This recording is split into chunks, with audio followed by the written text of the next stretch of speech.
พบคนผาลพาไปหาพิษคบบัณฑิตพาไปหาผลแม่นจริงแท้หรือบ่เฮาลองมาตีราคาและวิเคราะห์ไปนำกันเนาะคบคนผาลพาไปหาพิษสำหรับคนผาลก็คือหมายถึงคนที่เป็นอันตพาล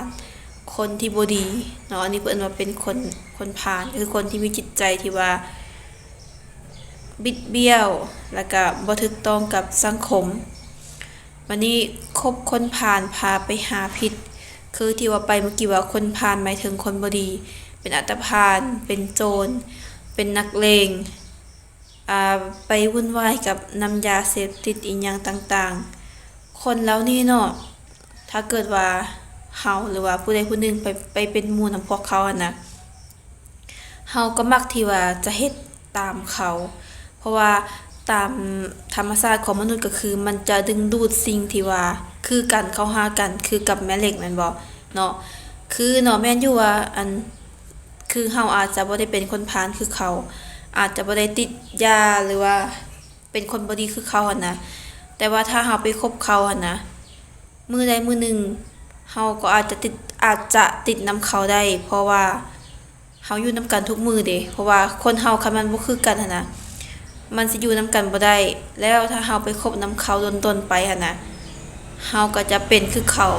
เพราะว่ามันคือความสิ้นเคยเนาะความสัมพันธ์เนาะถ้ามิตรเฮาจะบ่เฮ็ดแต่ว่าถ้าเฮาคบกับเขาดนไปหั่นนะเฮาอาจจะเฮ็ดไปนำเขาแล้วเขาก็อาจจะนำพาชีวิตของเฮาและเขาไปสู่ความชิบหายวายวนนั่นเองวันนี้คบบัณฑิตหรือว่าพบบัณฑิตพาไปหาผลเนาะสำหรับบัณฑิตนี่หมายถึงบุคคลที่มีความรู้มีความสามารถมีสติปัญญามีความเฉลียวฉลาดและเป็นคนที่ดีเนาะเป็นคนที่มีคุณสมบัติวันนี้คบบัณฑิตพาไปหาผลถ้าเขาเป็นคนธรรมดาแล้วมื้อใดมื้อหนึ่งเขาไปพบกับคนที่เก่งเนาะคนที่มีความรู้คนที่มีความสามารถเมื่อเป็นอย่างนั้นแล้วเมื่อเขาไปคบกับคนกลุ่มนี้แล้วหั่นน่ะเขาก็จะคอยหันเปลี่ยนแปลงตัวเองจากคนธรรมดาหรือว่าคนที่ว่าบ่ได้เก่งบ่ได้มีความรู้หั่นน่ะเขาก็จะพัฒนาตัวเองให้กลายเป็นคนที่มีความรู้ความสามารถหรือว่าให้กลายเป็นบัณฑิตคือเขาเพราะว่าเฮาอยู่นำเขาทุกมื้อเนาะเฮาได้ร่วมนำเขาเฮาได้มีการสร้างสายสัมพันธ์พันธมิตรกับเขาอะนะนั่นน่ะเนาะจะเฮ็ดให้เฮาแบบพยายามฝึกตนเองให้เก่งคือเขาให้เป็นคือเขาไปเนาะอันนี้ก็คือหมายถึงบัณฑิตวันนี้เฮามาเว้าในเรื่องของประเด็นก็คือแบบทุกสิ่งทุกอย่างมันจะมีด้านดีและก็ด้านบ่ดีเนาะคือเขาว่าคบคนผ่านไปหาพิษคบบัณฑิตพาไปหาผลตัวนี้เนาะบางทีมันก็อาจจะบ่ได้เสมอไปคือคนผ่านเนาะคนผ่านก็คือว่าไปเมื่อกี้คนบ่ดีคนบ่ดีในหน้าที่นี้อาจจะบางคนก็อาจจะบ่ดีเพียงในด้านเดียวไปเนาะคือตัวอย่างว่าบางคนเนาะคนผ่านบางคนอาจจะติดยาเสพติดเหล้าติดอีหยังก็แล้วแต่ว่าบางทีเขาเป็นคนที่ว่ามีความกตัญญูรู้บุญคุณต่อพ่อแม่มีน้ำใจช่วยเหลือคนอื่นแล้วถ้าว่าผู้เฮาเนาะหรือว่าผู้ใดผู้หนึงไปคบกับเขาเนาะแล้วเฮากำลังเดือดร้อนหยังไปคนผ่านพวกนั้นอาจจะช่วยเฮาในณตอนนั้นได้แล้วอีกประเด็นหนึ่งก็คือบางทีเนาะเฮาคบกับเขาเฉพาะแต่บางอย่างบางเรื่องเท่านั้นแต่เฮาบ่จำเป็นจะต้องเป็นคือเขาก็ได้ไปเนาะบัดนี้บัณฑิตเนาะคือคนเก่งมันมีหลายทุกคนเก่งคนฉลาดมีแล้วมีหลายหั่นแหละแต่ว่าระหว่างคนเก่งกับความมีน้ำใจมันจะแตกต่างกันไปบางคนก็เป็นคนเก่งคนดีที่มีน้ำใจแต่ว่าบางคนก็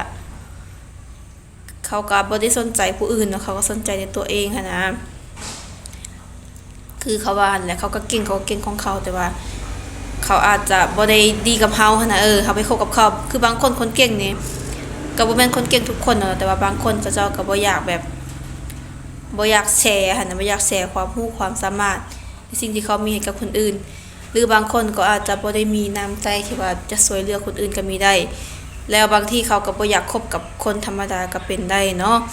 แต่ว่าทั้งนี้ทั้งนั้นก็ขึ้นอยู่กับคนเฮาว่าเฮาจะเลือกคบคนประเภทใดเพราะว่า